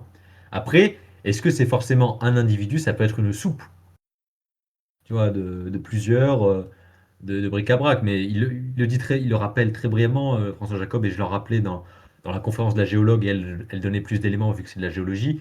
Il y a une célèbre expérience, celle de Miller, dans les années 50, où il a essayé de recréer la soupe primitive de la Terre avant l'apparition du vivant. Et il montre que même sans être vivant, entre guillemets, il y a déjà des composés organiques complexes qui apparaissent, des protéines qui se mettent en place. Donc, ce qui veut bien dire que même s'il n'y a pas le vivant tel qu'on le connaît, il y a déjà des composés moléculaires complexes qui apparaissent quand il y a les conditions réunies. Moi, je ne sais pas quoi te répondre d'autre, Francis. Mais pourquoi le poisson et le serpent sont si différents? Ben, ils ont- leurs branches ont différé, en fait, comme nous et le serpent, en fait. Tu as cet Et en ancêtre fait, il y a des commun, millions ce qu'il faut se dire, c'est qu'il y a des millions d'années d'évolution qui les séparent. c'est Mais ça, après en termes de matériel, biologique, pur, bah, les 2 ont de l'ADN et ils ont beaucoup d'ADN en commun. exactement. Sauf même si tu n'as pas écouté la conférence, tu es libre de parler parce qu'on parle théorie de l'évolution, biologie. C'était le titre de l'ouvrage, enfin, c'était un ouvrage Non, que je c'est pas ça, résumais. c'est Golem du Havre. Ah, pardon, c'est Golem Diaf, pardon, parce qu'avec la PP, j'ai cru que c'était ça. Pardon, sauf. Donc, Golem Diop, si tu veux intervenir. Pareil, Dr. Punchline, si tu veux dire un mot. Ah bon, bah, tant pis. Pas grave. Et Francis, du coup, tout ça, oui, mais en fait, le problème, c'est que Francis, il faut se dire qu'on est le résultat de plusieurs milliards d'années d'innovation biologique. Donc, ce qu'il faut retenir, c'est que, et là, pour le coup, c'est sans appel, hein, c'est que l'ADN est compris et reconnu par l'ensemble du monde vivant. C'est vraiment le langage qui détermine qui on est presque physiquement, parce que c'est ce qui nous construit, mais c'est un langage qui code en fait ce qu'on est, mais ce langage, il est commun à tout le monde vivant. Et ça, pour le coup, c'est un fait, on peut pas le nier, hein. Même les virus, ils ont alors, c'est pas aussi développé que nous, mais ils ont une information génétique, la bactérie aussi. Et si tu veux, du lézard au serpent en passant par l'homme, notre, comment dire, l'information qui code ce qu'on est, notre corps, notre fonctionnement, les organes, les protéines, le langage est le même. Ça, c'est indéniable, Francis, pour le coup. Je sais pas si tu veux renchérir, Francis ou Zertor. Golem Diop, tu es libre de poser des questions d'ailleurs. On parlait théorie de l'évolution, donc tu as le droit d'intervenir. Tu es enregistré, si jamais. Et les dinosaures dans tout ça, bah, les dinosaures, c'est une partie du Et vivant qui a qu'on disparu. C'est ouais. tout. Ils étaient codés de la même manière, hein. Bah, après, il y a oui, tu je crois que tu en as parlé rapidement, mais des cataclysmes. Mais oui, il y a eu 5 Exactement. grands cataclysmes, hem, comment on pourrait appeler ça? Je sais plus, mais oui, en gros des Extinction de masse, quoi. oui, voilà, extinction de masse, voilà. Il y a eu 5 grandes, extinctions de masse, heu, voilà, du coup, le vivant a dû s'adapter et heu et il y a des espèces qui en ont profité, comme nous, par exemple. Voilà, On en est fait, des ce qu'il faut, il le rappelle à un moment dans l'ouvrage, il faut se dire que les espèces qu'on a sous les yeux aujourd'hui sont les descendants d'espèces qui ont survécu au cataclysme du passé, tout simplement. voilà, c'est ça, ouais. Nous, en fait, les mammifères, c'était une sorte de petits rats, en fait, à l'époque des dinosaures Oui. et c'est pour ça qu'on a pu survivre, à ce cataclysme, Là, Francis, il va péter un câble. Quoi, un rat? Moi, je suis pas un rat, moi. Même si sa chevelure peut. Et non, en plus, Allez, il ressort sa théorie de l'hybridation. Allez, c'est non, c'est du délire, hein. non, mais il y a pas eu de. Oui, il y a des hybridations Anunnaki, Francis, si tu veux, mais plus sérieusement, si tu as d'autres questions sur le sujet.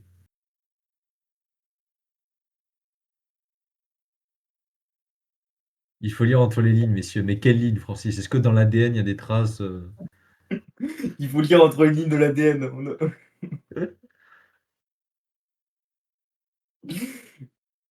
Ah, mais Tu Francis, vois est-ce que tu as la d'autres. molécule Anunnaki, tu l'as pas vue, Ah oui, Golem du Havre, c'est encore pire que Francis. Ouais, c'est comme Francis, oui. Golem du Havre est créationniste, voilà. Mais tu sais que même des chrétiens sérieux ont compris que c'était une métaphore, Adam et Ève, hein. Il y a un génome inconnu dans l'hybridation. Bah, ça dépend, mais après, Francis, tu sais, il y a plein de. On a tout un matériel génétique qui ne sert pas, hein. On a des gènes qui sont là, mais en fait, ils codent pas de protéines, ils sont là sans être utiles. Donc, peut-être que dans ces gènes inutiles, bah, il y a la révélation dont tu nous parles, hein. Moi, je dis ça, je dis rien. Et qu'en fait, c'est pour ça qu'ils sont inutiles. C'est pour pas qu'on soit c'est pour pas que la vérité nous saute aux yeux, en fait. Bah, après, c'est des trucs, mais comment dire? Ou alors même des trucs qui codent, mais il y a plein d'organes, enfin, ouais, je sais pas, des trucs qui nous servent pas trop, quoi. Voilà, le coccyx, Francis, par exemple, ça, c'est un leg de Oui, l'évolution, ça voilà, nous sert à rien. bah, typiquement, ouais, ouais, voilà. Ça nous fait plus mal qu'autre chose. C'est, je sais plus C'est comment parce on qu'on a. appelle ça, Ouais.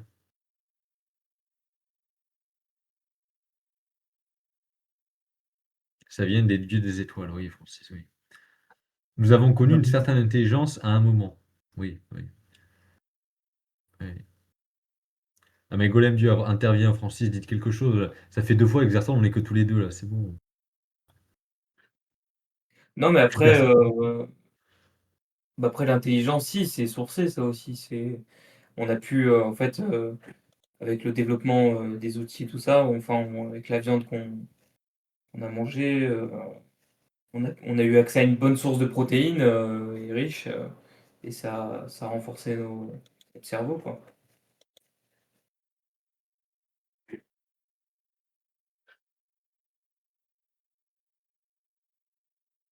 Qu'est-ce que tu penses de l'évolution, Golem Dieu? Prends la parole. Personne.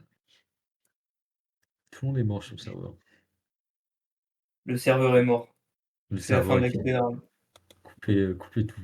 Non, mais on va couper le bot s'il n'y a pas d'autres remarques ou questions, chers amis. Les vendeurs d'huile ont tout pillé. Ah ouais, non, mais partout il sème la discorde. Mais peut-il exister d'autres vies ailleurs telle qu'on la connaît actuellement? Bah, c'est pas la question de l'ouvrage, je pense, si c'était pas l'objet de l'ouvrage, mais oui, peut-être. J'ai pas la réponse.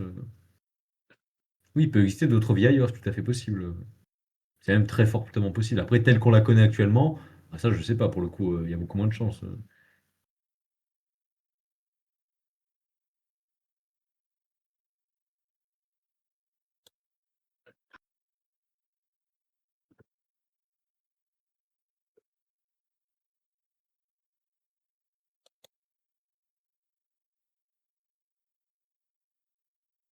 Très belle barre, ouais. Ouais, je lis n'importe quoi. Bon, allez, je coupe le bot, à moins que quelqu'un ait quelque chose à dire. Ouais, je Je pense qu'on peux- a fait le tour, ouais. Moi, j'ai honoré ma promesse. Compte rendu de génétique, finito.